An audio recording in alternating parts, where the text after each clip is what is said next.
নমস্কাৰ আসাম টক্সৰ বিশেষ অনুষ্ঠান খবৰৰ মাজলৈ আপোনালোকক স্বাগতম জনাইছোঁ সৰ্বত্ৰে এতিয়া কৰোনা আতংক কৰোনাৰ বিৰুদ্ধে আমি যুঁজ অব্যাহত ৰাখিছোঁ কিন্তু এনে সময়তে ৰাজ্যত কিন্তু অতি সন্তৰ্পে নিশাৰ ভাগত বা দিনৰ ভাগতেই হওক লোকচক্ষুৰ সন্মুখতে হওক বা নিশাৰ অন্ধকাৰতে হওক সিন্ডিকেট ৰাজ পূৰ্ণ আৰম্ভ হৈছে সিন্ডিকেটৰ এই যি এক বেহা চলিছে বা সিন্ডিকেট যোনে আৰম্ভ কৰিছে ইয়াৰ আঁৰত কোন আছে বা এই সিন্ডিকেটৰ সৈতে সাহসীয় দলৰ কোনোবা বিধায়ক বা কোনো নেতা পালিনেতা জড়িত আছে নেকি বা এই সিন্ডিকেটৰ ফলত আমাৰ বজাৰত বিভিন্ন সামগ্ৰীৰ মূল্য বৃদ্ধি পাইছে এই বিষয়সমূহ আমি আলোচনা কৰিম আৰু আলোচনা কৰিবৰ কাৰণে আমি ষ্টুডিঅ'লৈ আমন্ত্ৰণ জনাই আনিছোঁ সদৌ অসম অনুসূচিত জাতি যুৱ ছাত্ৰ পৰিষদৰ সহকাৰী সম্পাদক জিতু কাকতি আমি তেখেতক স্বাগতম জনাইছোঁ আমি স্বাগতম জনাইছোঁ অনুপজ্যোতি শইকীয়া সদৌ অসম একত্ৰিত যুৱ পৰিষদ দুইজনক আমি স্বাগতম জনাইছোঁ আমাৰ এই বিশেষ অনুষ্ঠানলৈ আমি আচলতে আলোচনা কৰিব বিচাৰিছোঁ যে শেহতীয়াকৈ ৰাজ্যত এই কৰোনা আতংকৰ মাজতেই লকডাউনৰ মাজতে আৰু নিশাৰ সান্ধ্যায়নৰ মাজতেই যি ধৰণে সিন্ডিকেট ৰাজ আৰম্ভ হৈছে সেই সন্দৰ্ভত আমি আলোচনা কৰিব বিচাৰিছোঁ আমি প্ৰথমতে আলোচনা কৰিব বিচাৰিছোঁ কয়লাৰ সিন্ডিকেট মাৰ্ঘেৰিটাৰ পৰা কয়লাৰ সিন্ডিকেট পুনৰ আৰম্ভ হৈছে এই সন্দৰ্ভত আমাৰ এক প্ৰতিবেদন আছে এই প্ৰতিবেদন আমি দেখুৱাই ল'ব বিচাৰিছোঁ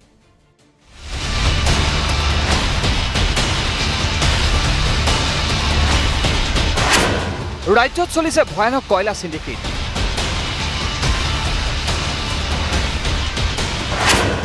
বৃহৎ নেটৱৰ্কেৰে চলিছে কলা হীৰাৰ চোৰাং বেহা গেৰুৱা বাহিনীৰ সদস্যৰ নেতৃত্বত কয়লাৰ বেহা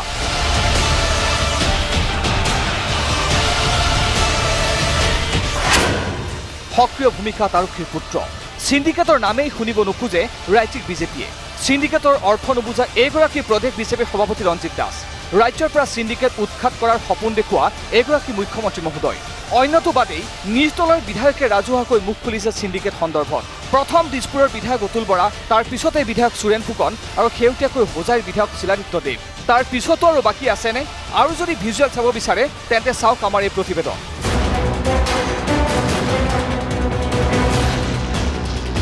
মাৰ্ঘেৰিটাৰ পৰা চলিছে কয়লাৰ বেহা কিন্তু সলনি হৈছে পথ মাৰ্ঘেৰিটাৰ পৰা নিত ৰাজ্যৰ বাহিৰলৈ সৰবৰাহ হৈছে শ শ কয়লা ভৰ্তি ট্ৰাক কিন্তু পূৰ্বৰ পথৰে নহয় এইবাৰ ট্ৰাক ওলাই গৈছে নতুন পথেৰে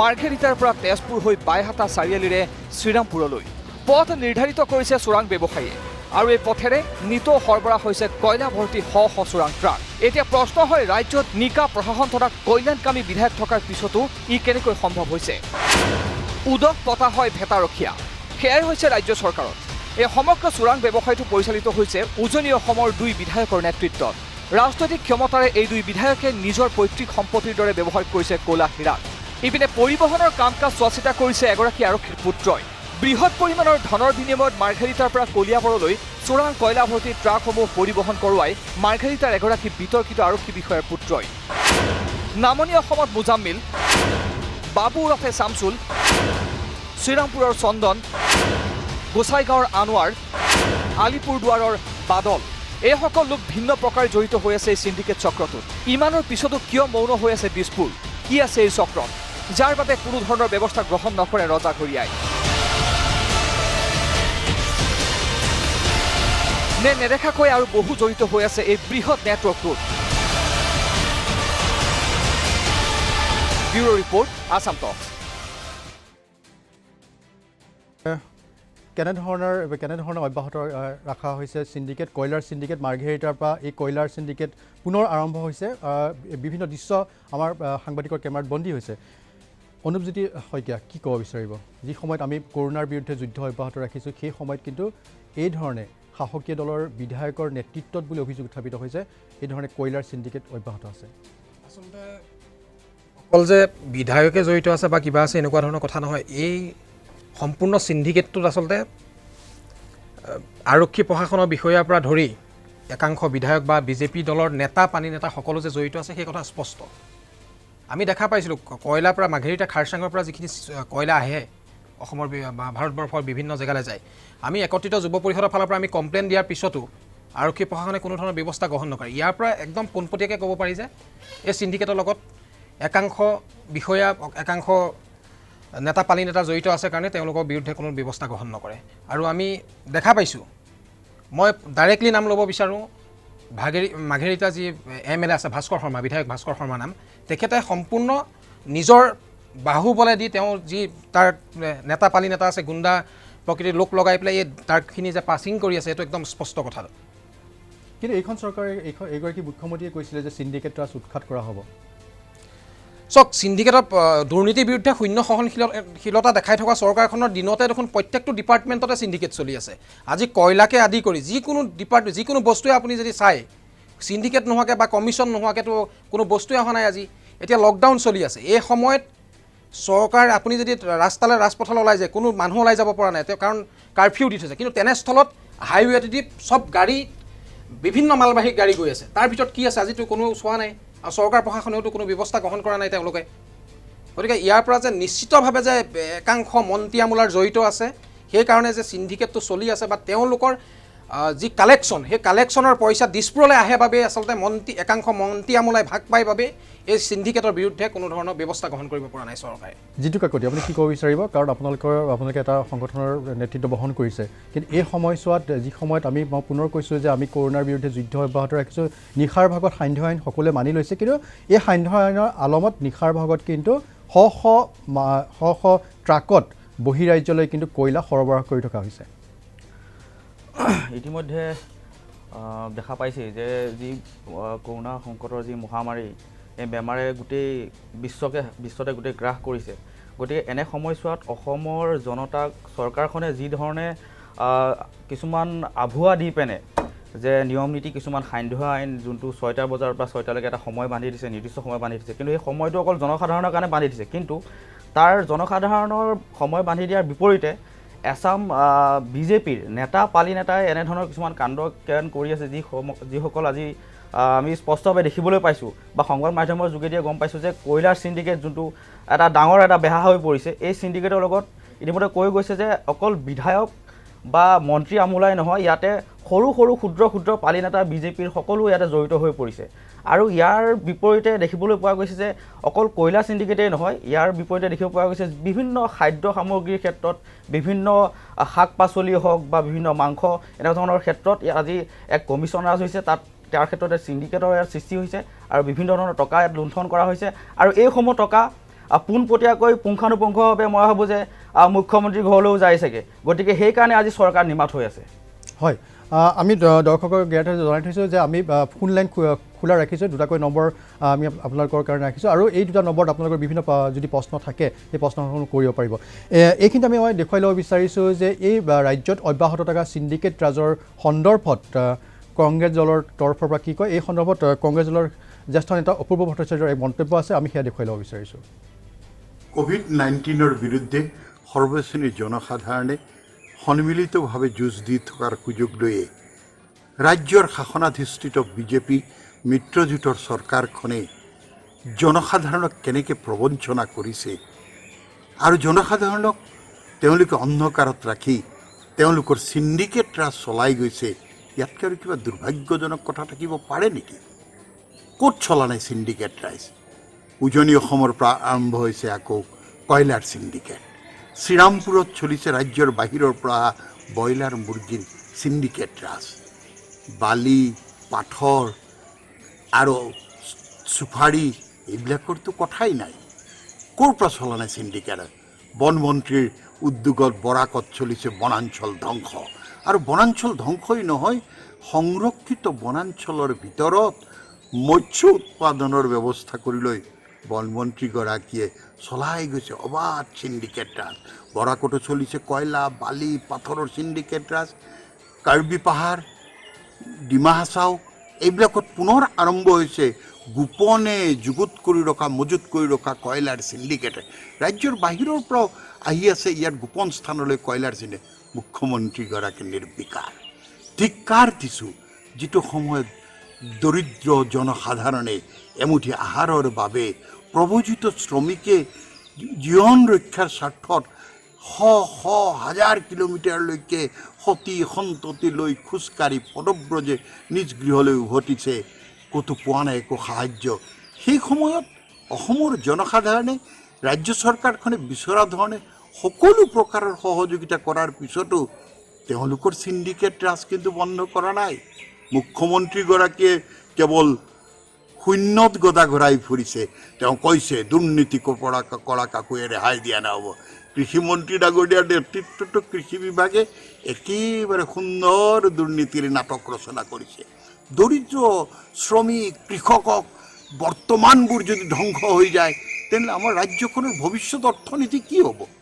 গতিকে ধিক্কাৰ দিছোঁ এই চিণ্ডিকেট ৰাজ। মুখ্যমন্ত্ৰী ডাঙৰীয়া কপালত চন্দনৰ ফুট লৈ পাহাৰ ভৈয়াম বৰাক উপত্যকাৰ কথা কৈ সৰ্বসাধাৰণ মানুহক আৰু কিমান আবুৱা বাঢ়িব? আপোনাৰ সতীৰ্থসকলেই দেখোন চিঞৰি চিঞৰি ক'বলৈ আৰম্ভ কৰিছে যে ৰাজ্যখনত অবাধে চলিছে চিণ্ডিকেট। ভট্টাচাৰ্য এই মন্তব্য অতি গুৰুত্বপূৰ্ণ। যি সময়ত সকলোৱে সহযোগ কৰিছে চৰকাৰখনৰ কৰোণাৰ বিৰুদ্ধে যিখন যুঁজ অব্যাহত আছে, এই যুদ্ধত চৰকাৰক সহযোগ কৰিছে, কিন্তু চৰকাৰৰ একাংশ এই বিজেপি দলৰ একাংশ নেতা পালি নেতাৰ নেতৃত্বতে কিন্তু বা বিধায়কৰ নেতৃত্বতে এই ধৰণে কিন্তু তেওঁলোকে চিণ্ডিকেট অব্যাহত ৰাখিছে। অতি দুৰ্ভাগ্যজনক নিশ্চয়। অনুপজ্যোতি শইকীয়া, চাওক এতিয়া বৰাকৰ বা বৰাকেই হওক বা আপোনাৰ মাঘেৰিটাই হওক, তাৰ পৰা বিভিন্ন গাড়ী যিবিলাক আহে সেই গাড়ীবিলাক কোনো ধৰণৰ কাগজ পত্ৰ কোনো ধৰণৰ নথি পত্ৰ নোহোৱাকৈ আহি পেলাই গুৱাহাটীত আহি পেলাই গুৱাহাটীৰ যিবিলাক কয়লা ডিপু আছে তাত ষ্টক হয়। তাৰ পিছতো কিন্তু গাড়ী যেতিয়া আহে তেওঁলোকক কোনো ধৰণৰ অসুবিধা নোহোৱাকৈ আৰক্ষী প্ৰশাসনে আচলতে তেওঁলোকক ছিকিউৰিটি প্ৰদান কৰি পেলাই আচলতে গাড়ীবিলাক অনা আমি দেখা পাওঁ। ইয়াৰ ক্ষেত্ৰত যে আৰক্ষী একাংশ বিষয়াই যে ইয়াৰ ধন লৈ পেলাই যে সম্পূৰ্ণ চিণ্ডিকেটটো নেতৃত্ব চলাই আছে, এইখিনি আমি এটা ফোন লৈ ল'ব বিচাৰিছোঁ। এজন সচেতন দৰ্শকে ফোন কৰিছে। হয়, আপুনি কোনে কৈছে, ক'ৰ পৰা কৈছে আৰু কি ক'ব বিচাৰিছে আপুনি? হয়, প্ৰাঞ্জল কুমাৰ বৰাই কৈছোঁ। হয়, ক'ৰ পৰা কৈছে আপুনি? মই যোৰহাটৰ পৰা। হয়, আপুনি কি ক'ব বিচাৰিছে? এই মানে চিণ্ডিকেটৰ কথাটোৱে কৈছোঁ। অকল এইটো চিণ্ডিকেট নহয়, আপোনাৰ প্ৰশাসনৰ মানে যিজন মানে চিফ ছেক্ৰেটাৰী তেওঁ চিণ্ডিকেটৰ নায়ক। কাৰণ মই যোৰহাটৰ পৰা কৈছিলোঁ। হয়, কওক। তাৰমানে আপোনাৰ সৰ্বানন্দ সোণোৱালে যিটো কথা কয় যে আমি চিণ্ডিকেট নকৰোঁ বা প্ৰশাসনৰ মানুহে 2 নম্বৰী মানুহ। আজি 600 কোটি টকাৰ কেলেংকাৰী এজন চিফ ছেক্ৰেটাৰী। হয় হয়, সঞ্জয় কৃষ্ণই হৈ আছে, তেখেতেই 600 কোটি টকাৰ কেলেংকাৰীত ফুটি আছে। আজি চিফ ছেক্ৰেটাৰীক তেওঁকে পাতিছে। হয় হয় হয়, তেখেতে ক'ব বিচাৰিছে যে অকল শাসকীয় দলৰ নেতা পালি নেতাই নহয় বা কিছু সংখ্যক বিষয়া কৰ্মচাৰী ইয়াত জড়িত আছে বুলি ক'ব বিচাৰিছে। হয়, আচলতে এই সম্পূৰ্ণ চিণ্ডিকেটটো আচলতে দিছপুৰৰ পৰাই আচলতে কণ্ট্ৰল কৰি আছে চৰকাৰে। চৰকাৰ একাংশ বিষয়া বা তেওঁলোকৰ যি মনে বিচৰা তেওঁলোকৰ SP DIG সেই লেভেলৰ অফিচাৰবিলাকক তেওঁলোকে নিজৰ মনে বিচৰাৰ মতে জেগাত ট্ৰেন্সফাৰ কৰি লৈছে আৰু সেই ব্যক্তিসকলৰ নেতৃত্বতে সম্পূৰ্ণ চিণ্ডিকেটটো কণ্ট্ৰল কৰি আছে বিজেপিয়ে। দেখিছে দুৰ্নীতিৰ বিৰুদ্ধে শূন্য সহনশীলতা দেখাই আভুৱা ভাৰি জনসাধাৰণক মিছা কথা কৈ পেলাই চৰকাৰখনে গাদী দখল কৰাৰ পিছত প্ৰত্যেকটো ডিপাৰ্টমেণ্টতে চিণ্ডিকেট চলাই আছে।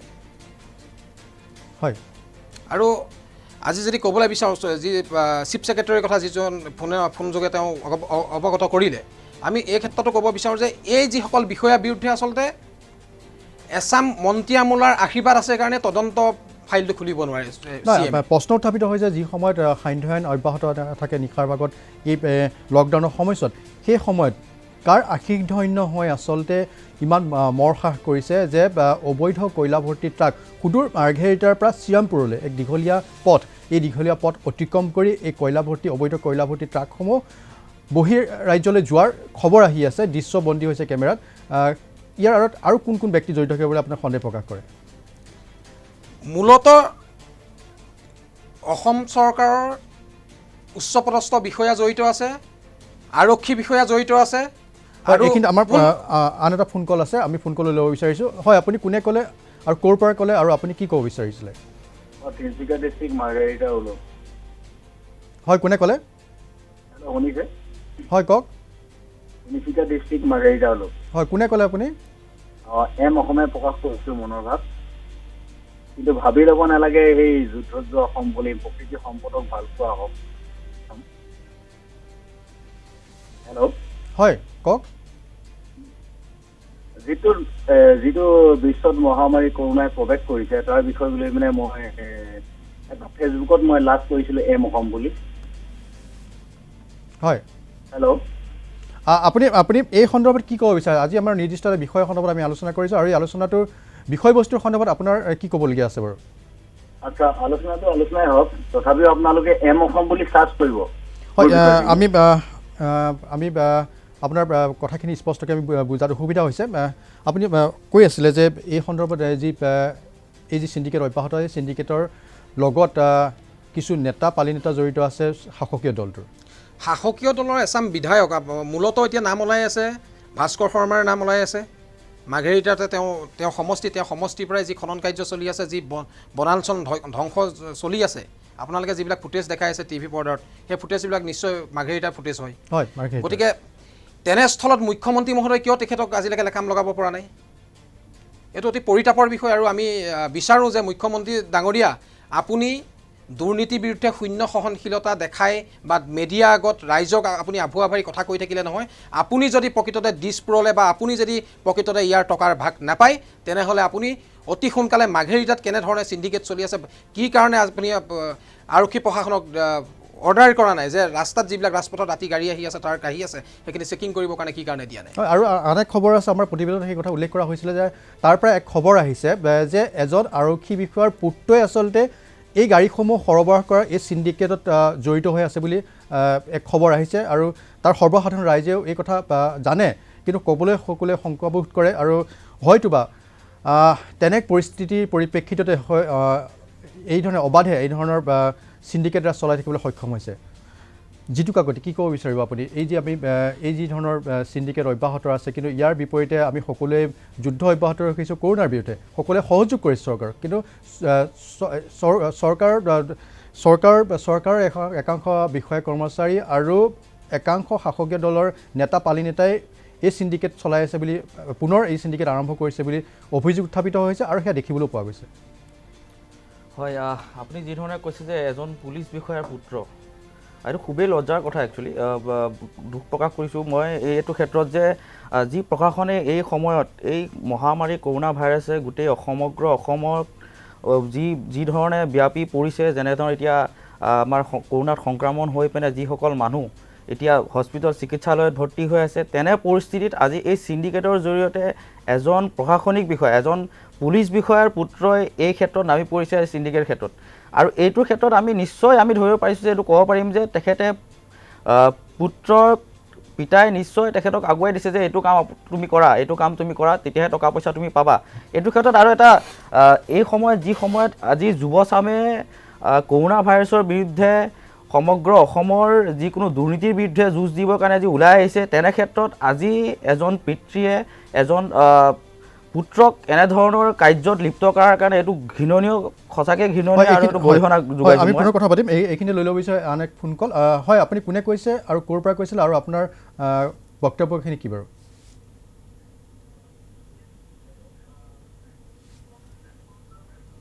হয় আপুনি কোনে ক'লে আৰু ক'ৰ পৰা কৈছিল আৰু আপুনি কি ক'ব বিচাৰিছিলে হেল্ল' হয় কওক মই গুৱাহাটীৰ পৰা কৈ আছো হয় কওক আপোনাৰ বেলতলাতে এতিয়া আপোনাৰ ভীষণ ধৰণে কয়লা চিণ্ডিকেটটো চলি আছে হয় বেলতলাতে হয় মাঘেৰিটাৰ পৰা কয়লা আহে বেলতলাতে বেলতলাতে কয়লা চিণ্ডিকেটটো চলি আছে হেল্ল' হয় কওক আপুনি কৈ যাওক বেলতলাতে কয়লা চিণ্ডিকেটটো আৰামছে ধুনীয়াকে চলি আছে কিছুমান ল'ৰাই আপোনাৰ অফিচ বনাই লৈছে হয় কোন জেগা কিবা এনটি অফিচ বুলি কিবা অফিচ বুলি আপোনাৰ অফিচ বনাই লৈছে এইখিনি তদন্ত কৰিলে আপোনালোকে ওলাই যাব আপুনি স্থান বেলতলা কোনখিনি স্থানত বুলি আপুনি ক'ব বিচাৰিছে বেলতলা আপোনাৰ বশিষ্ঠ থানাৰ আণ্ডাৰত যিখিনি এৰিয়া আছে তাতে আপোনাৰ এইটো কয়লা চিণ্ডিকেটটো আৰামছে চলি আছে ধুনীয়াকে তেওঁলোকে কিবা এটা অফিচ এনটি অফিচ বুলি অফিচ এটা বনাই লৈছে তাতে এনটি অফিচ হয় এনটি অফিচ বুলি কিবা এটা অফিচ বনাই লৈছে তাতে আপোনালোক সৰ্বসাধাৰণ ৰাইজ আপোনালোকে কেতিয়াবা দেখিছেনে যে সেই পথে সেই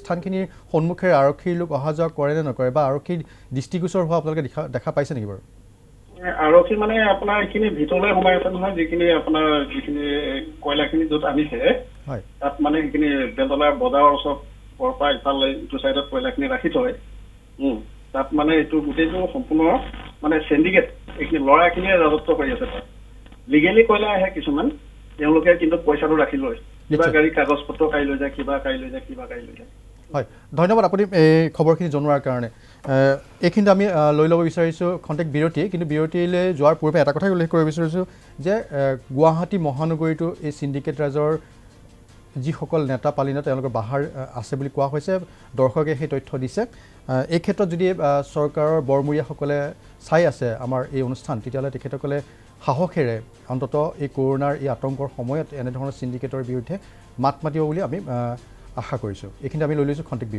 বিৰতিৰ পিছত পুনৰ উভতি হৈছে আছাম টক্সৰ বিশেষ অনুষ্ঠান খবৰৰ মাজত আমি কৈ আছিলোঁ যে ৰাজ্যত এতিয়া লকডাউনৰ সময়তে নিশা সান্ধ্যায়নৰ সময়তে কিন্তু অব্যাহত আছে চিণ্ডিকেট বিভিন্ন পৰ্যায়ত বিভিন্ন বিষয়ত চিণ্ডিকেট আৰম্ভ কৰা হৈছে সেয়া কয়লাই হওক বা সেয়া বালিয়েই হওক বা সেয়া বহিৰাজ্যৰ পৰা অহা ব্ৰইলাৰ মুৰ্গীৰ ক্ষেত্ৰতে হওক এক বৃহৎ চিণ্ডিকেট ৰাজ আৰম্ভ হৈছে আৰু শাসকীয় দলৰ বিধায়কৰ নেতৃত্বত এই চিণ্ডিকেট ৰাজ আৰম্ভ হৈছে বুলি অভিযোগ উত্থাপিত হৈছে শাসকীয় দলৰ নেতাপালি নেতাৰ নেতৃত্বত এই চিণ্ডিকেট ৰাজ চলিছে বুলি অভিযোগ উত্থাপিত হৈছে আমি প্ৰথমতে দেখুৱাই ল'ব বিচাৰিছোঁ এক প্ৰতিবেদন আমাৰ নলবাৰী সংবাদদাতা বিজু দাসে যোৱা নিশা এই প্ৰতিবেদন প্ৰস্তুত কৰিছিলে মাজনিশা কিদৰে ৰাজপথত ৰাষ্ট্ৰীয় ঘাইপথেৰে এই অবৈধ কয়লা ভৰ্তি ট্ৰাকসমূহ পাৰ হৈ যায় সেই দৃশ্য তেওঁ বন্দী কৰিছিলে আৰু আমি এই প্ৰতিবেদনৰ পিছত আমি পোনপটীয়াকৈ আমাৰ লগত সংযোগ স্থাপন হৈছে আমাৰ সতীৰ্থ সাংবাদিক আমাৰ লগত আছে তেওঁৰ লগত আমি কথা পাতিম কিন্তু আমি প্ৰথমতে দেখুৱাই ল'ব বিচাৰিছোঁ নলবাৰীৰ আমাৰ সাংবাদিক বিজু দাসে প্ৰস্তুত কৰা এই প্ৰতিবেদন মই উপস্থিত আছোঁ ৩১ নং ৰাষ্ট্ৰীয় ঘাইপথত আৰু ৩১ নং ৰাষ্ট্ৰীয় ঘাইপথত মই নিশাৰ ভাগৰ দৃশ্য দেখুৱাবলৈ দিছোঁ কিদৰে ইয়াতে নিশা এইদৰে ৩১ নং ৰাষ্ট্ৰীয় ঘাইপথেৰে যি কয়লা আৰু চুফাৰী আৰু যি গৰুৰ গাড়ীবিলাক এইদৰে নিশা হ'লে পাৰ হৈ আছে আৰু এক প্ৰকাৰ ক'ব লাগিব নলবাৰীৰ যি এইদৰে ৩১ নং ৰাষ্ট্ৰীয় ঘাইপথত যি নলবাৰীৰ নলবাৰী সোমোৱা দুই ঠাইতে যি আৰক্ষী নাকা চেকিং বা জিলা পৰিবহণ বিষয়াসকলৰ যি এনফৰ্চমেণ্ট বিষয়াসকল তেওঁলোককো আমি কিন্তু ৰাস্তাত পৰিলক্ষিত হোৱা নাই কিন্তু এক প্ৰকাৰ ক'ব লাগিব যে সান্ধ্য আইন আৰু এইফালে লকডাউন আৰু লকডাউন আৰু সান্ধ্য আইনৰ সুযোগ লৈ এছাম দুষ্টচক্ৰই এই চিণ্ডিকেট গঢ়ি উঠিছে যিহেতু অসমত যি চিণ্ডিকেট ইতিমধ্যে সৰ্বানন্দ সোণোৱালে বাৰ কোৱাৰ পিছতো যে অসমত চিণ্ডিকেট নাই কিন্তু তেখেতসকলে এই নিশাৰ কিছু দৃশ্য দেখুৱাইছোঁ নিশা এইদৰে ৩১ নং ৰাষ্ট্ৰীয় ঘাইপথেৰে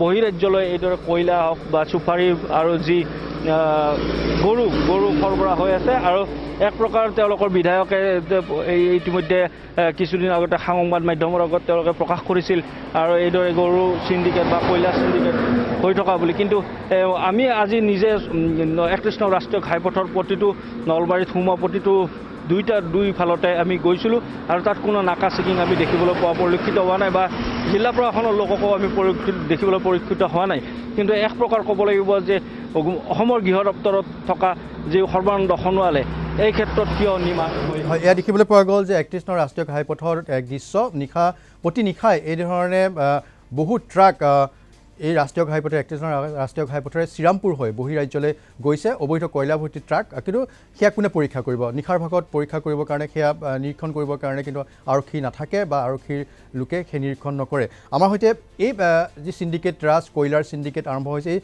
এই সন্দৰ্ভত অধিক তথ্য আমাক জনাব আমাৰ সতীৰ্থ সাংবাদিক অনিমেশ নাথৰ ওচৰলৈ যাব বিচাৰিছোঁ অনিমেশ নাথ আপোনাৰ হাতত কি তথ্য আছে এই চিণ্ডিকেটৰ সন্দৰ্ভত বিশেষকৈ হয় দেৱজিৎ তালুকদাৰ এই মুহূৰ্তত ক'ব লাগিব যে তদানীন্তন যিগৰাকী আৰক্ষী সঞ্চালক প্ৰধান আছিলে কুলধৰ শইকীয়ালৈ ৰাজ্যৰ সোণোৱাল চৰকাৰ বা মুখ্যমন্ত্ৰীৰ নিৰ্দেশনা আছিলে যে চিণ্ডিকেট ৰাজ বন্ধ কৰিব লাগে আৰু কঠোৰ নিৰ্দেশনা দিয়া হৈছিলে এটা সময়ত কিন্তু লকডাউনৰ পূৰ্বৰ পৰা বৰ্তমান পৰ্যন্ত এটা বিষয় দেখা গৈছে যে ৰাজ্যত কয়লা চিণ্ডিকেট ভয়াৱহ হাৰত বৃদ্ধি পাইছে আৰু কয়লা চিণ্ডিকেটক লৈ আৰক্ষী প্ৰশাসনে যেনেধৰণে পদক্ষেপ গ্ৰহণ কৰিব লাগিছিল সেয়া পদক্ষেপ গ্ৰহণ কৰা নাই আৰু শেহতীয়াকৈ মাৰ্ঘেৰিটাৰ পৰা কয়লা চিণ্ডিকেট নিয়ন্ত্ৰিত হৈ আছে পৰিচালিত হৈ আছে আৰু এই কয়লা চিণ্ডিকেট মাৰ্ঘেৰিটাৰ পৰা নিয়ন্ত্ৰিত হৈ শেষ হৈছেগৈ শ্ৰীৰামপুৰত এক প্ৰকাৰে ক'ব লাগিব যে এটা বৃহৎ চক্ৰই এই চিণ্ডিকেট অব্যাহত ৰাখিছে আৰু এই চিণ্ডিকেটৰ ক্ষেত্ৰত যদি আমি চাওঁ তেতিয়াহ'লে শ্ৰীৰামপুৰ গেটত একোখন ট্ৰাকৰ বিনিময়ত ১৩,০০০ টকা লৈ থকা হৈছে আৰু আটাইতকৈ ডাঙৰ কথা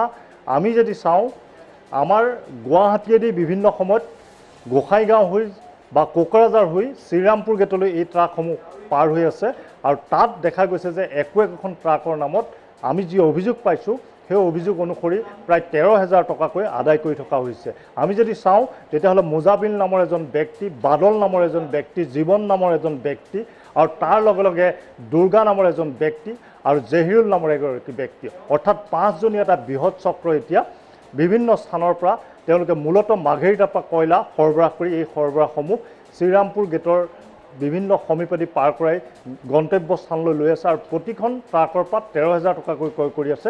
কিন্তু এই ক্ষেত্ৰত আৰক্ষীৰ যি ভূমিকা থাকিব লাগিছিলে সেই ভূমিকা কিন্তু শ্ৰীৰামপুৰ গেটত নাই। এফালে ৰাজ্যত লকডাউন অব্যাহত আছে, আনফালে কোভিড-19ৰ ভয়াৱহতা অব্যাহত আছে। শংকিত হৈ পৰিছে ৰাজ্যবাসী আৰু এনে প্ৰেক্ষাপটত যি পদক্ষেপ গ্ৰহণ কৰিব লাগিছিলে আৰক্ষী সঞ্চালক প্ৰধান বা আৰক্ষীৰ লোকসকলে, কিন্তু শেহতীয়াকৈ দেখা গৈছে যে কয়লা চিণ্ডিকেটক উদগনি দিয়া হৈছে আৰু কয়লা চিণ্ডিকেট আগবঢ়াই নি থকা হৈছে। পুনৰবাৰ অনিমেষ নাথ, আপুনি যি কেইগৰাকী ব্যক্তিৰ নাম উল্লেখ কৰি সেই কেইগৰাকী ব্যক্তিৰ নাম পুনৰ এবাৰ উল্লেখ কৰিব নেকি? নিশ্চয়কৈ 5গৰাকী ব্যক্তি এই মুহূৰ্তত আমি কৈছোঁ যে মোজামিল, বাদল, জীৱন, দুৰ্গা আৰু জেহিৰুল, এই 5গৰাকী ব্যক্তি আমি যদি চাওঁ তেতিয়াহ'লে বাদল আৰু জীৱন বড়ো আৰু মূলতঃ মোজামিল হক এই ব্যক্তিসকলে কি কৰিছে, মাঘেৰিটাৰ পৰা কয়লাসমূহ লৈ অহা আৰু অসমৰ মাজেৰে আৰক্ষীৰ লগত এক বুজাপৰাৰ মাজেৰে এই কয়লাসমূহ পাৰ কৰাই লৈ যায় বুলি অভিযোগ আহিছে আৰু এই অভিযোগৰ সত্যাসত্য প্ৰতিপন্ন হৈছে। আৰু আটাইতকৈ ডাঙৰ কথা, বিগত 2টা দিনত প্ৰায় 300 ট্ৰাক পাৰ হৈ গৈছে আৰু আটাইতকৈ ডাঙৰ কথাটো হৈছে যে একোখন ট্ৰাকৰ পৰা 13,000 টকাকৈ লোৱা হৈছে শ্ৰীৰামপুৰ গেটত। এই ধৰণৰ অভিযোগসমূহ ইতিমধ্যে আমি লাভ কৰিছোঁ আৰু এনেধৰণে ৰাজ্যত কয়লা চিণ্ডিকেট অব্যাহত আছে। দেৱজিৎ, অনিমেষ নাথ, পুনৰ আপোনাৰ সৈতে আমি কথা পাতিম, কিন্তু এইখিনি আমি লৈ লৈছোঁ খন্তেক বিৰতিৰ পিছত পুনৰ উভতি আহিম আছাম টক্সৰ বিশেষ অনুষ্ঠান খবৰৰ মাজলৈ। বিৰতিৰ পিছত পুনৰ উভতি আহিছোঁ আছাম টক্সৰ বিশেষ অনুষ্ঠান খবৰৰ মাজলৈ। আমি কৈ আছিলোঁ যে ৰাজ্যত এতিয়া চিণ্ডিকেট ৰাজ আৰম্ভ হৈছে, সেয়া কয়লাৰ চিণ্ডিকেটে হওক, সেয়া বহিৰাজ্যৰ পৰা অহা ব্ৰইলাৰ চিণ্ডিকেটে হওক বা বিভিন্ন শাক পাচলিৰ যি শাক পাচলি গ্ৰাম্যাঞ্চলৰ পৰা চহৰলৈ আহে তাতো দেখিবলৈ পোৱা গৈছে চিণ্ডিকেট ৰাজ আৰম্ভ হৈছে। এইখিনি আমি দেখুৱাই ল'ব বিচাৰিছোঁ এক বিশেষ প্ৰতিবেদন। এই বিশেষ প্ৰতিবেদন দেখুৱাই লোৱাৰ পিছত আমি কিছু প্ৰশ্ন চৰকাৰক কৰিবলগীয়া আছে, আমি কিছু প্ৰশ্ন সংশ্লিষ্ট বিভাগৰ বিষয়ে কৰ্মচাৰীক কৰিবলগীয়া আছে আৰু সেয়া ৰাইজেও হয়তো বিচাৰিব। ৰাজ্যত এইবাৰ ব্ৰইলাৰ চিণ্ডিকেট, লকডাউনৰ সুযোগ বুজি সক্ৰিয় চিণ্ডিকেট চক্ৰ, আৰক্ষীৰ পূৰ্ণ সহযোগত চলিছে এই চিণ্ডিকেট। লকডাউনৰ পূৰ্ণ সুযোগ গ্ৰহণ কৰি সক্ৰিয় হৈছে চিণ্ডিকেট চক্ৰ। অসম বংগ সীমান্তৱৰ্তী শ্ৰীৰামপুৰত সক্ৰিয় হৈছে ব্ৰইলাৰ চিণ্ডিকেট চক্ৰ। অসম বংগ সীমান্তৰ শ্ৰীৰামপুৰত নিশাৰ ভাগত আবদ্ধ হ'ল 20খনকৈ ব্ৰইলাৰ গাড়ী। আপুনি শুনি আচৰিত হ'ব, মোবাইলত মেছেজ কৰি আৰক্ষীক দিয়া হয় ব্ৰইলাৰ গাড়ীৰ নম্বৰ, কিন্তু আগতীয়াকৈ কেনেকৈ দিয়া হয় গাড়ীৰ নম্বৰ? লকডাউন অব্যাহত থকা দিনৰে পৰা নিশাৰ ভাগত চলি থাকে ব্ৰইলাৰৰ অবৈধ ব্যৱসায়। অসম বংগ সীমান্তৰ শ্ৰীৰামপুৰত শেহতীয়াকৈ আৰক্ষী তথা অৰ্ধসামৰিক বাহিনী সক্ৰিয় হৈ পৰিছে, যাতে কোনো লোকে অসমত প্ৰৱেশ কৰিব নোৱাৰে। কিন্তু সীমান্তত থকা আৰক্ষীৰ সহযোগত এতিয়া অব্যাহত আছে ব্ৰইলাৰ চিণ্ডিকেট। চুবুৰীয়া ৰাজ্য বংগৰ বিভিন্ন প্ৰান্তৰ পৰা নিতৌ 30ৰ পৰা 35খন ব্ৰইলাৰ গাড়ী অসমত প্ৰৱেশ কৰে। শ্ৰীৰামপুৰ হৈ গোৱালপাৰা, বৰপেটা, ৰঙিয়া, নলবাৰী, গুৱাহাটী আদি বিভিন্ন জিলালৈ আহে গাড়ীসমূহ। কিন্তু দেওবাৰে আৰক্ষীৰ অংকত যেন লাগিল আউল। শ্ৰীৰামপুৰত প্ৰায় 30খন গাড়ী অসমত প্ৰৱেশ কৰাৰ লগে লগে আন এক ঘটনা সংঘটিত হ'ল। সীমান্তৱৰ্তী এলেকাত থকা আৰক্ষীয়ে গাড়ীসমূহ অসমৰ ভিতৰুৱা অঞ্চললৈ যাবলৈ বাধা প্ৰদান কৰাত নিশাৰে পৰা গাড়ীসমূহ আবদ্ধ হৈ পৰে। আৰু এই সন্দৰ্ভত গাড়ী চালকৰ অভিযোগ শুনক। ইয়াতে আহি মানে বহি আছোঁ, আমাৰ মুৰ্গীৰ গাড়ী হয় আৰু কেইটামান মোৰ লগত আছে আৰু মোটামুটি 30টামান আছে। কিন্তু কথা এইটো হ'ল ৰাতিতে মানে কি কয় কেইটামান গাড়ী মানে পাৰ কৰি দিছে আমাৰ অসম আৰক্ষী। এতিয়া মানে আমাৰ গাড়ীখিনি নিদিয়ে। পিছত মানে এটা মানে নিউজ পালে এনেকুৱা যে এটা নম্বৰৰ পৰা আমাৰ আৰক্ষীৰ তাতে মেছেজ আহে, হোৱাটছআপ মেছেজ আহে। নম্বৰটো কিমান? নম্বৰটো হ'ল আমাৰ কি কয় 8638188121। এইটো নম্বৰৰ পৰা হোৱাটছআপ মেছেজ আহে। মেছেজ আহে কিহত? ক'ত আহে মেছেজটো? আমাৰ আৰক্ষীৰ তাতেই আহে, শ্ৰীৰামপুৰৰ আৰক্ষী তাতে আহে, যিটো বৰ্ডাৰত যিজন আছে তাতে আহে। তাৰপিছত কি হয়, আমাৰ এই আৰক্ষীবিলাকে আহি কেনে নম্বৰ বিচাৰে, গাড়ীৰ নম্বৰ, এই বেংগল নম্বৰ আছে আমাৰ অসম। ইয়াৰ পাছত স্পষ্ট হ'ল ব্ৰইলাৰ চিণ্ডিকেটৰ সৈতে শ্ৰীৰামপুৰ আৰক্ষী আৰু এটা বৃহৎ চক্ৰ জড়িত হৈ থকাৰ কথা। এতিয়া আৰক্ষী সঞ্চালক প্ৰধানে সমগ্ৰ বিষয়টো তদন্তৰ আওতালৈ আনিবনে নাই আজিৰ তাৰিখত, সেইটো হৈছে ৰহস্যঘন তথা কোটিটকীয়া প্ৰশ্ন। গোসাইগাঁৱৰ পৰা দুলাল চন্দ্ৰ ৰয় ৰিপৰ্ট, আছাম টক্স। এতিয়া হয়তো আমাৰ বুজিবলৈ অসুবিধা নহ'ব চাগে, কাৰণ দেখিবলৈ পোৱা গ'ল যে আগতে পূৰ্বতে যিদৰে 100 টকা গোটা ব্ৰইলাৰ মুৰ্গীৰ বজাৰত মূল্য আছিলে, সেয়া এতিয়া গুৱাহাটীৰ বজাৰত মূল্য হৈছেগৈ 175ৰ পৰা 250 টকা। আৰু এই চিণ্ডিকেটৰ কাৰণে হয়তো এই মূল্য বৃদ্ধি হৈছে। অনুজ্যোতি শইকীয়া। হয়, এতিয়া যিটো আপোনালোকে ফুটেজ দেখালে বা ইয়াত স্পষ্টভাৱে ড্ৰাইভাৰজনে কৈছে ফোন নাম্বাৰটো, তাৰপিছত এতিয়া আৰক্ষী প্ৰশাসনে কেনেকুৱা ধৰণৰ ব্যৱস্থা গ্ৰহণ কৰিব? কাৰণ এতিয়া একদম স্পষ্টকৈ যদি এই নাম্বাৰটো ট্ৰেক কৰে বা এই নাম্বাৰটো যদি আৰক্ষী প্ৰশাসনে চায় কাৰ লগত যোগাযোগ হৈছে, কোন বিষয়াক আচলতে হোৱাটছআপত মেছেজ প্ৰেৰণ কৰিছিলে বা এই নাম্বাৰটোৰ লগত কেনেকুৱা ধৰণৰ অসম আৰক্ষী বিষয়াৰ লগত যোগাযোগ কৰে, এই কল ৰেকৰ্ডখিনি যদি উলিয়ায়, এইখিনিতো অসম আৰক্ষীয়ে কৰিব পৰা কাম। কল ৰেকৰ্ডখিনি উলিয়ালে স্পষ্টভাৱে কাৰ লগত জড়িত হৈ আছে, কেনেধৰণে চলি আছে, এই চিণ্ডিকেটটো সম্পূৰ্ণ পোহৰলৈ আহিব পাৰে।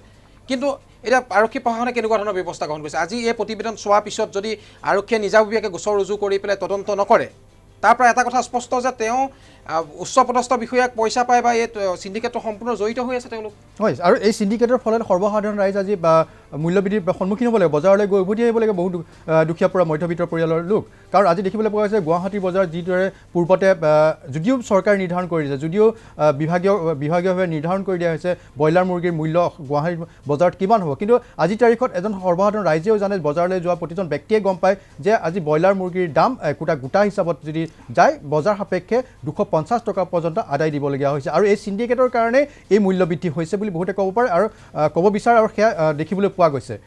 জিতু কাকতে। হয়, নিশ্চয় সেইটো চিণ্ডিকেটৰ কাৰণে আজি যোনটো মূল্যবৃদ্ধি হৈছে সেইটো দেখা পাইছে, সকলো জনতাই দেখা পাইছে, সকলো ৰাইজে দেখা পাইছে।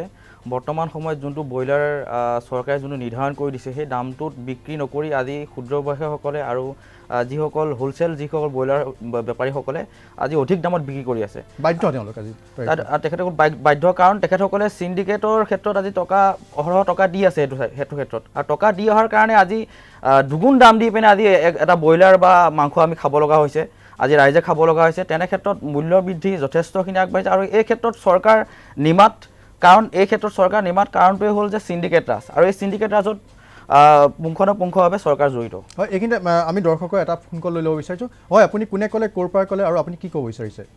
মই গোলাঘাট জিলাৰ পৰা ক'লো, অনুসূচিত ব্যৱস্থাপক পৰিষদৰ মই জিলা আপোনাৰ সম্পাদক। হয়, বৰ্তমান ইমানেই দেখিছো ইমানেই দেখিছো আমি কয়লাৰ চিণ্ডিকেট শ গাড়ী ডেইলি গৈ আছে, কিন্তু আমি ক'লে যিজন মানে মাফিয়া বিলাকক যদি আমি সুধো, তেতিয়া তেখেত আমাক SP DSPৰ কথা কৈ পেলাই আমাক মানে ভাবুকি দিয়ে, যে আমাক কয় তাৰমানে আমাক ভয় খাব বিচাৰে, কিন্তু আমি বুজি পাওঁ যে আমাক তেখেতে ভয় খুৱায়। কিন্তু শ যায়, এতিয়া ইমানেই যায় কয়লা গাড়ী বাহিৰলৈ, আমাৰ মাঘেৰিটাৰ পৰা আপোনাৰ গেলেকীৰ পৰা হাইৱেত বহুত দেখা যায় কয়লা গাড়ী। হয়, নিশাৰ ভাগত দেখে, আমি নিশাৰ ভাগতো দেখা যায়, দিনৰ ভাগতো দেখা যায়। নিশ্চয় ইয়াত কোনো আৰক্ষীৰ কিবা তথ্য চলি আছে নে আপোনাৰ SP চলিছে নে মাফিয়াৰ চলিছে, সেই কথাকেইটা আমি নাজানো। কিন্তু হয়, এজন সচেতন দৰ্শকৰ এতিয়া সংগঠনৰ নেতৃবৰ্গৰ এই মন্তব্য আমি এইখিনিতে দেখুৱাই ল'ব বিচাৰিছোঁ এক প্ৰতিবেদন, যি প্ৰতিবেদনত আপোনালোকে দেখা পাব যে এই চিণ্ডিকেট ৰাজ চলি থকাৰ অভিযোগ আজি সৰ্বসাধাৰণ ৰাইজ, সচেতন দল সংগঠনৰ নেতৃবৰ্গই এই অভিযোগ উত্থাপন কৰা নাই। শাসকীয় দলৰ বিধায়কেও এই চিণ্ডিকেটৰ বিৰুদ্ধে মাত পাতিবলৈ আৰম্ভ কৰিছে। আমি দেখুৱাই ল'ব বিচাৰিছোঁ সেই প্ৰতিবেদন। চিণ্ডিকেটত জড়িত বিজেপি নেতা, গুৱাহাটীৰ পৰা নিয়ন্ত্ৰণ হয় চিণ্ডিকেট, বিস্ফোৰণ বিধায়ক শিলাদিত্যদেৱৰ। শিলাদিত্যক স্বাগতম গগৈৰ। দুৰ্নীতি চিণ্ডিকেটৰ বিৰুদ্ধে জোৰদাৰ ভাষণ দি ফুৰা বিজেপি নেতৃত্বৰ মুখত চূণ সানিলে বিধায়ক শিলাদিত্যদেৱে। দুৰ্নীতি চিণ্ডিকেটক পুলিয়ে পোখাই উভালিব খোজা গেৰুৱা বাহিনীয়ে ৰাজ্যত চলাই আছে চিণ্ডিকেট। দিছপুৰৰ পৰা শীৰ্ষ নেতাৰ হাতেৰে ৰাজ্যত চলিছে চিণ্ডিকেট। এয়া কোনো বিৰোধী নেতাৰ অভিযোগ নহয়, এই অভিযোগ বিজেপি বিধায়ক শিলাদিত্যদেৱৰ। বিজেপি দল তথা চৰকাৰৰ বিৰুদ্ধে প্ৰথমে এনে অভিযোগ আনিছিল দলটোৰ আন এগৰাকী বিধায়কে। দিছপুৰ সমষ্টিৰ বিধায়ক অতুল বৰাৰ পাছত এইবাৰ বিস্ফোৰণ বিধায়ক শিলাদিত্যদেৱৰ। গুৱাহাটীৰ পৰা বহি পেলাই ফোন কৰিব, অমুকক বোলে পুলিচৰ পৰা এৰি দিব লাগে, তুমুকক এৰি দিব লাগে। যদি ট্ৰাক ধৰা পৰে তেতিয়া ফোন আহি যাব ওপৰত ডাঙৰ লিডাৰৰ যে ট্ৰাক এৰি দিব লাগে। এইটো কোন হয় এইটো লিডাৰ অসমৰ, যে বিজেপিৰ লিডাৰ তাৰ পৰা ফোন কৰি দিয়ে? চব ফাদিল কৰি দিম, চব জানো আমি কোনে কৰি আছে। এইবিলাক এজন মানুহ কৰি আছে, এজন মানুহ বিজেপিৰ কৰি আছে সেই গুৱাহাটীৰ পৰা বহি বহি। এই মন্তব্যৰ বাবে বিধায়ক শিলাদিত্য দেৱক স্বাগতম জনাইছে প্ৰাক্তন মুখ্যমন্ত্ৰী তৰুণ গগৈয়ে। অকল সিন্ডিকেটেই নহয়, PM কিষাণ কেলেংকাৰীতো জড়িত বিজেপি নেতৃত্ব। কাৰণ শীৰ্ষ নেতৃত্ব জড়িত নহ'লে PM কিষাণ নিধিত বৃহৎ কেলেংকাৰী হ'ব নোৱাৰে বুলি দাবী প্ৰাক্তন মুখ্যমন্ত্ৰীগৰাকীৰ। আজি শিলা দত্তই তেওঁলোকৰ এজন ইম্পৰ্টেণ্ট MLA, সেইজনেই কৈছে যে তেওঁ সকলো ডিপাৰ্টমেণ্টৰ কথাই কৈছে। তেওঁ নিজেই কৈছে যে ৰেম্পেণ্ট কাৰাপশ্যন চলি আছে। এই ৰেম্পেণ্ট কাৰাপশ্যনটোৱে তেওঁৰ পৰা এইটোৱেই বুজালে যে মুখ্যমন্ত্ৰীয়ে যি জিৰ' টলাৰেঞ্চৰ কথা কৈছে, এইটো যে 100%, এই কথাটো আজি প্ৰমাণিত হৈছে। RS থাকিবই লাগিব। RSৰ নেতা বা বিজেপি নেতাসকল নাথাকিলে PM কিষাণত কেনেকৈ ইমান লাৰ্জ স্কেল হ'ব? ইমান লাৰ্জ স্কেল হ'ব নোৱাৰে নহয়। আজি ইমান লাৰ্জ স্কেল যদি RSSৰ নেতা নাথাকে, ডাঙৰ ডাঙৰ নেতা নাথাকে, এনেধৰণৰ লাৰ্জ স্কেল আজি কাৰাপশ্যন হ'ব নোৱাৰে। বিৰোধীক বাদ দি নিজা দলৰ বিধায়কৰ অভিযোগৰ কিমান মান্যতা দিব সৰ্বা চৰকাৰে? নে তদন্ত ঘোষণা কৰিয়েই হাম কটাব সকলো বিষয়? সেয়া কিন্তু লক্ষণীয় হ'ব। ব্যুৰো ৰিপৰ্ট, আসাম টক্স। ইয়াত দেখিবলৈ পালে শাসকীয় দলৰ বিধায়কে এই ধৰণৰ অভিযোগ উত্থাপন কৰিছে আৰু এজন বিশেষ বিজেপি দলৰ নেতাৰ নিৰ্দেশত যদি আৰক্ষীও কোনোবা সময়ত এনেধৰণৰ অবৈধ ট্ৰাক জব্দ কৰে, তেতিয়া ফোন যায় যে এই ট্ৰাক এৰি দিবলৈ। এই ধৰণৰ ঘটনা সংঘটিত হৈছে। অনুপজ্যোতি শইকীয়া, আচলতে শিলাদিত্যই কি ভাবি পেলাই এইখিনি মন্তব্য দিছে আমি নাজানো। হয়তো ইয়াত তেওঁক বিভিন্ন ৰাজনীতিক স্বাৰ্থ থাকিব পাৰে, প্ৰথম কথা। কিন্তু তথাপিও এইটো অতি পৰিতাপৰ বিষয় বা অতি ডাঙৰ প্ৰশ্ন, কোটিটকীয়া প্ৰশ্ন এই যে, কাৰণ শাসকীয় দলৰ এজন বিধায়কে এনেকুৱা ধৰণৰ এটা মন্তব্য কৰিছে যে খুদ বিজেপি নেতা পালি নেতা জড়িত হৈ আছে সিন্ডিকেটৰ লগত।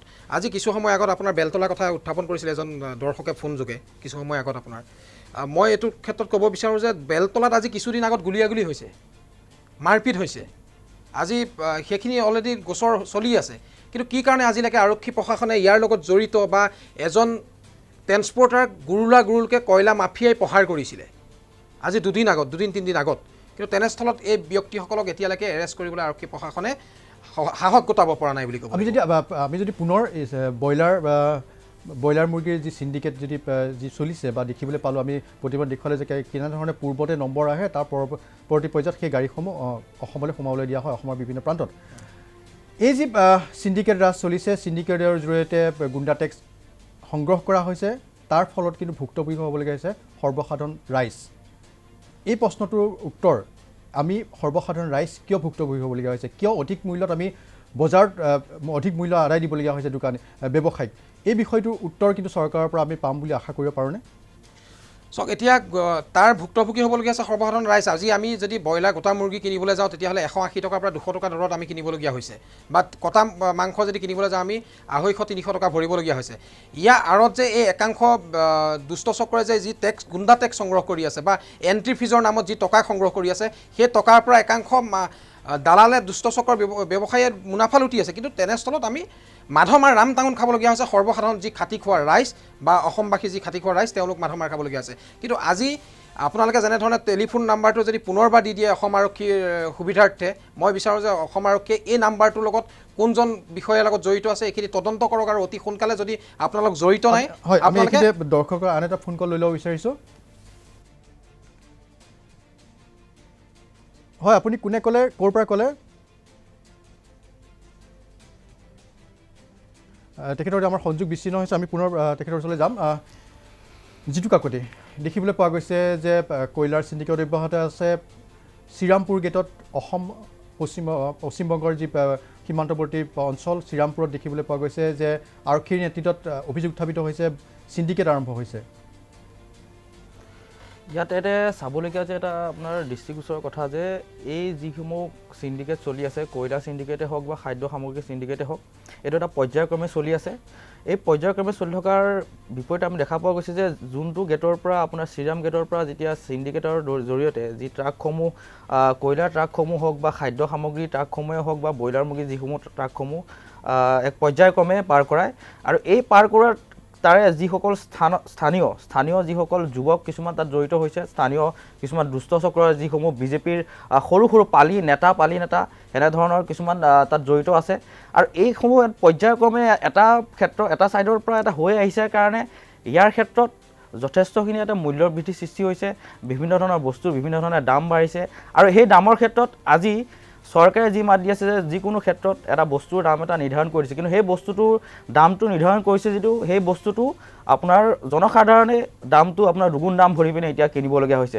তাৰ ক্ষেত্ৰত চৰকাৰ বিফল। আৰু চৰকাৰে যিমানে নকওক কিয় যে আমি দাম বান্ধি দিয়াৰ ক্ষেত্ৰতো কিন্তু চৰকাৰে কোনো ধৰণৰ পদক্ষেপ লোৱা দেখা যোৱা নাই। হয়, অৰ্থাৎ আপুনি এইটো ক'ব বিচাৰে যে চৰকাৰে মূল্য নিৰ্ধাৰণ কৰি দিলেও যদি চিণ্ডিকেট ৰাজ বন্ধ কৰিব নোৱাৰে তেতিয়াহ'লে কিন্তু সেই মূল্য অধিক চৰকাৰে নিৰ্ধাৰণ কৰি দিয়া মূল্যতকৈ অধিক মূল্যত ৰাইজে খাদ্য সামগ্ৰী ক্ৰয় কৰিব লাগিব আৰু সেইদৰে ব্যৱসায়ো অধিক মূল্যত বিক্ৰী কৰিব লাগিব। হয়, নিশ্চয়।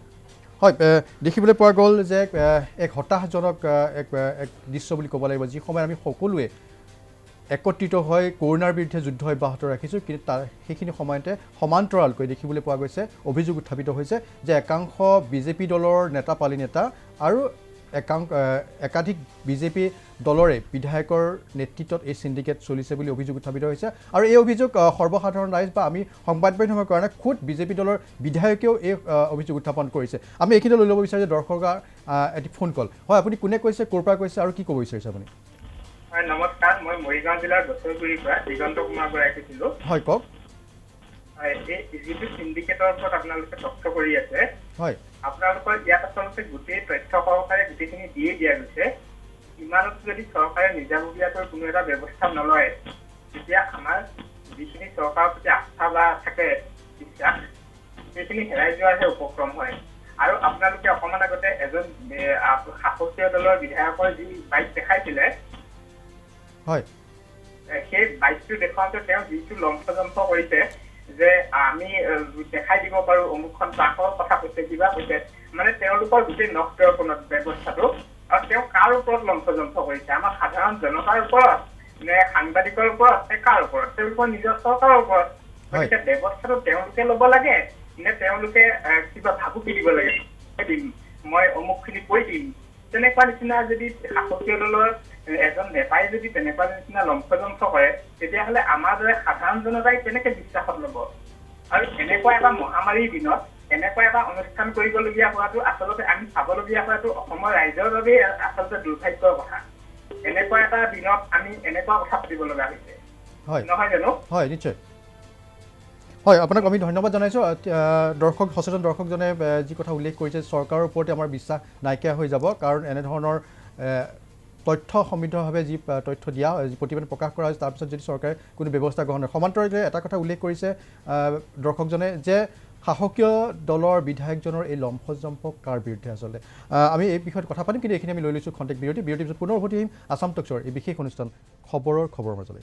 বিৰতিৰ পিছত পুনৰ উভতি আহিছে আছাম টক্সৰ এই বিশেষ অনুষ্ঠান খবৰৰ মাজলৈ। আমি কৈ আছিলোঁ যে ৰাজ্যত যি সময়ত সৰ্বসাধাৰণ ৰাইজে কৰোণাৰ বিৰুদ্ধে যুঁজ অব্যাহত ৰাখিছে, চৰকাৰক সকলোৱে সহযোগ কৰিছে, সেই সময়তে কিন্তু বিজেপি দল আৰু চৰকাৰৰ একাংশ বিষয়া আমোলাই অব্যাহত ৰাখিছে চিণ্ডিকেট ৰাজ, যাৰ ফলশ্ৰুতিত ভুক্তভোগী হ'বলগীয়া হৈছে সৰ্বসাধাৰণ ৰাইজ। বজাৰত মূল্য বৃদ্ধি হৈছে, চৰকাৰে মূল্য নিৰ্ধাৰণ কৰিছে, তথাপিতো ব্যৱসায়ে অধিক মূল্যত বিক্ৰী কৰিবলৈ, খাদ্য সামগ্ৰী বিক্ৰী কৰিবলৈ বাধ্য, কাৰণ চিণ্ডিকেটৰ যিসকল নায়ক তেখেতসকলক টেক্স আদায় কৰিবলগীয়া হয়, যিসকলে এই সামগ্ৰীসমূহ বহিৰাজ্যৰ পৰা অথবা গ্ৰাম্যাঞ্চলৰ পৰা শাক পাচলি গুৱাহাটীৰ বজাৰলৈ লৈ আহে বা নগৰ অঞ্চলসমূহলৈ লৈ আহে।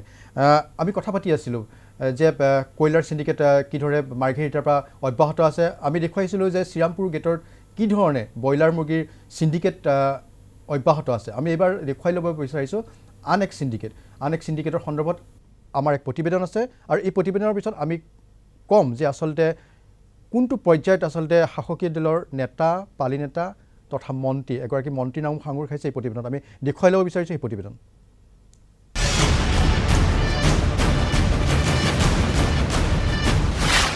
পাৰ্বত্য জিলা কাৰ্বি আংলঙত বালিৰ চোৰাং বেহা চলিছে।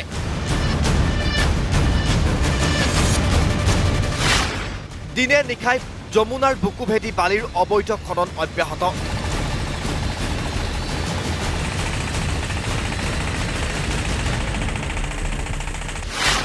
আছাম টক্স এক্সক্লুচিভ আমাৰ কেমেৰাত বন্দী হোৱা এই এক্সক্লুচিভ দৃশ্যসমূহ চাওক। যমুনা নৈত মেচিন লগাই বালিৰ অবৈধ খনন অব্যাহত ৰাখিছে বালি মাফিয়াই। পুনৰ চাওক এই দৃশ্য।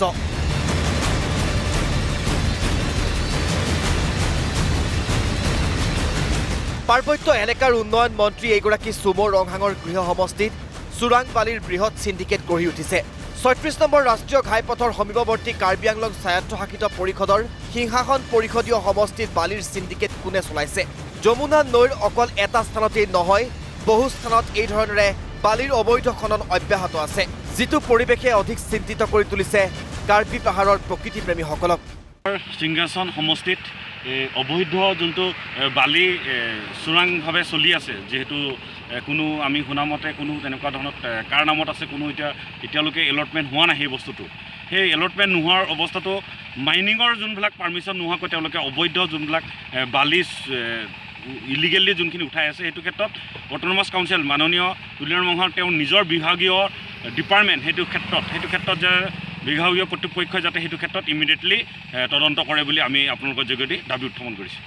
হয়, মাঞ্জা চেণ্ট্ৰেল ৰেঞ্জৰ আণ্ডাৰত যোনখিনি অবৈধ আমি যিমান দিনৰ পৰা দেখি আহিছোঁ, আমি বাৰম্বাৰ কাউন্সিলক আমি অৱগত কৰি আহিছোঁ যে মাঞ্জা চেণ্ট্ৰেল অঞ্চলত সেইটো এটা উদাহৰণে বহুত চোৰাং ইয়াত গছ হওক বা বিভিন্ন ধৰণৰ সম্পদ, যোনখিনি কাৰ্বি আংলং সম্পদ চোৰাংভাৱে কিছুমান গৈ আছে বুলি আমি উত্থাপন কৰি আহিছোঁ।